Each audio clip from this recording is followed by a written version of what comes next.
Hi, everyone, and welcome to Crystal Garza's Family Law segment. And today we are going to be discussing divorce and separation in Texas. We will be starting off with the legal process of a divorce in Texas. So in Texas, we do have two different kinds of divorces. We have, two different kinds of marriages. We have formal, which is when you go either to the courthouse or have your ceremony and say I do. And we also have informal, also known as common law marriage. Would you like to tell them a little bit about common law? Yes, with common law, you just have to be living with a person for a year to be considered married under the state of Texas. And when you are common law married, you can go through a formal divorce if you choose to. Yes, Texas does not recognize informal divorces, so you do have to get a formal divorce. And I don't think you have to actually live a year. You just have to live together, hold each other out as husband and wife, and have the intent to be married. Now, the divorce, whether you are formally or informally married, is the exact same. You are going to have to go through a formal divorce. And how that works is whoever initiates the divorce would basically file the petition. And once opposing party gets served, they have 20 days until the following Monday at 10 a.m. to file their answer. That's what it's called. If they don't file their answer, then they are in default, in which the plaintiff would go and obviously file a hearing for default, and they would have to prove up the divorce. So divorce also, in Texas, we do have a 60-day waiting period because Texas law does recognize that. They do believe in reconciliation. So there is a 60-day waiting period in which a divorce can be finalized unless there is extreme cases going on like fear of imminent abuse or harm. And is there anything you wanted to add?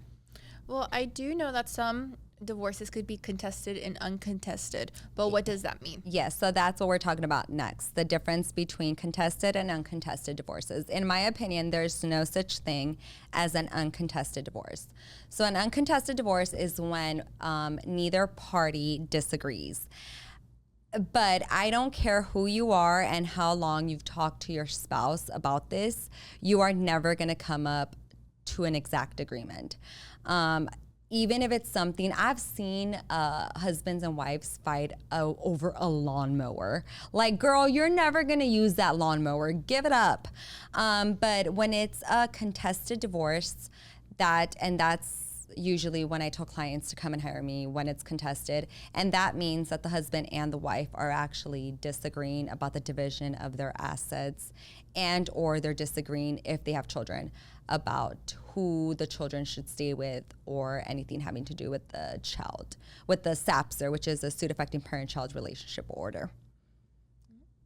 So yeah, so whether it's even if it's uncontested though, you still have to wait 60 days before finalizing. So let's say I'm the guy and you're the girl and we want to both divorce and we're both in agreement and we're like, hey judge, we're ready.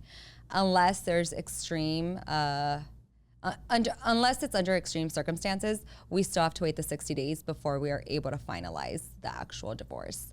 So yeah, so contested basically means we're arguing. Uncontested means it's amicable, which there's no such thing.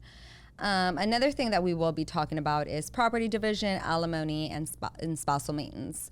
So in Texas, it is a no-fault state, which means the community estate is divided 50-50 unless a party is at fault.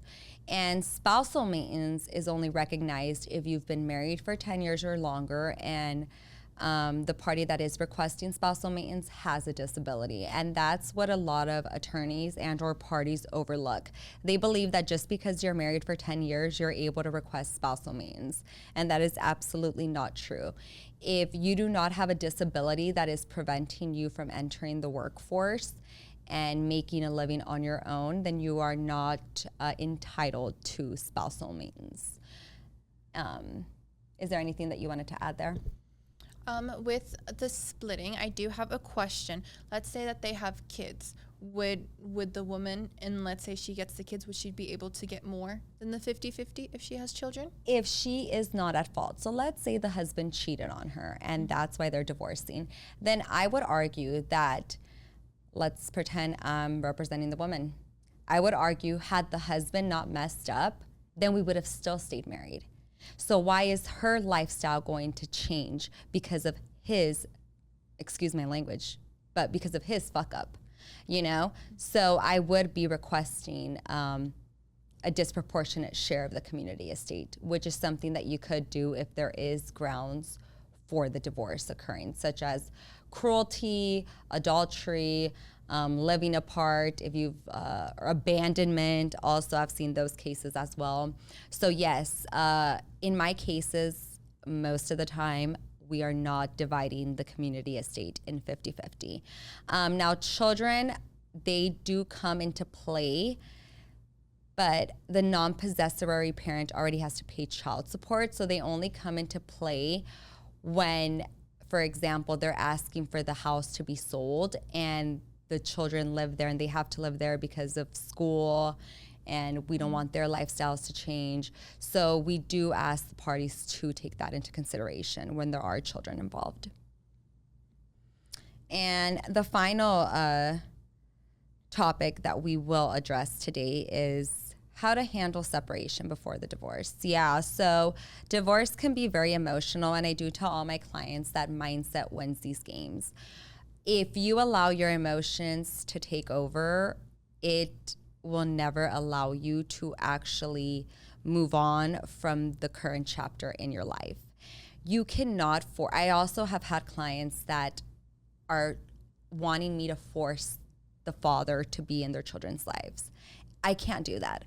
I can force the biological father to pay child support and to provide the needs based off Texas law, but I cannot force him to want to be in his children's lives. That's his loss. Or I've even represented males where the mother just gets up and leaves and doesn't want to be in her children's lives. And once again, that is her loss. I think having a child is one of the most important gifts and responsibilities that one can obtain in this lifetime. So if one of the parents wants to opt out and not be involved, that's his or her loss. But all of that does come into play. And I do highly suggest that all of this be done in the most calm and cooperative way, because children do get involved. I don't know if you want to share your story of when you were 4 years old. So when I was 4 years old, this was one of the first time my parents were getting a divorce. They've gotten a divorce like twice. But the very first time, it was a pretty messy divorce. The first time around, there was a lot of fighting, yelling, screaming, domestic violence. And I witnessed that all myself as four. There was even a time where my dad was not letting my mom eat anything in the house. And my mom didn't have her own money because she was a stay-at-home mom. And so at 4 years old, I had to testify and give my statement to basically prove the mistreatment that my mom was receiving. Because obviously my mom she looked very sick. She did have a few bruises, but still it meant a lot more coming from a 4-year-old who was watching her mom essentially being starved. And you did testify in open court, right? Yes, I did. Which I found shocking. So in Texas, usually the age is 12 years old as to when a child can testify, especially in regards to their desires and what parent they want to stay with. But I do have a question for you. How did that affect you, if it affected you at all? Well, I have a lot of trauma from my parents' divorce because yes, I understand that there's a lot of mistreatment going around, but I feel like, I know it was a very emotional time, but I feel like that should not have been shown regardless of what my age was, because I was right in the middle of it. Even my brothers, even though they didn't know better at the time, would have me go out to stop my parents from fighting, even though I was just from the ages between like 4 and 9. Yeah, no, and same here. I grew up with divorced parents. My mom finally decided to separate from my father in the middle of 7th grade. So it was a shock to me because I moved from California to Texas in the middle of an ongoing school year. So I'm still dealing with that trauma up until now. And I think that's why I'm able to empathize with my clients, but most importantly with the children. The children did not sign up for this. It is not their fault. So we always do want to look out for the children. But we will be doing more of these family law segments. So if you guys do have any questions, make sure to comment them down below. And we hope to have answered some of your questions. And if you or someone you know is going through a divorce, we are praying for you. Keep up the strength. You will get through this. God wouldn't put anything in front of you that you couldn't handle. So just keep strong, keep the faith, and keep going onward. And if you need anything, feel free to give us a call.